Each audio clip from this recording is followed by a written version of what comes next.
कश्मीरी बसबत्ता यानी कि पुलाव बनाने के लिए चावल, मटर, बड़े बड़े कटे हुए आलू, बड़े बड़े कटे हुई गाजर, 2 हरी मिर्च, प्याज स्लाइस किया हुआ, पत्ता गोभी बड़ी बड़ी कटी हुई, बीन्स बड़े बड़े कटे हुए, अदरक के लच्छे या जूलियंस और दही, इन सब से मिलाकर बनाएंगे। ये 15 मिनट से भीगा हुआ है चावल।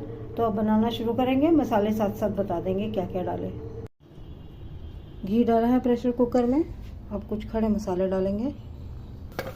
मसाले तड़क गए थे तो इसमें हींग डाल दी है। सारी सब्जियां डाल के अच्छे से मिक्स कर रहे हैं।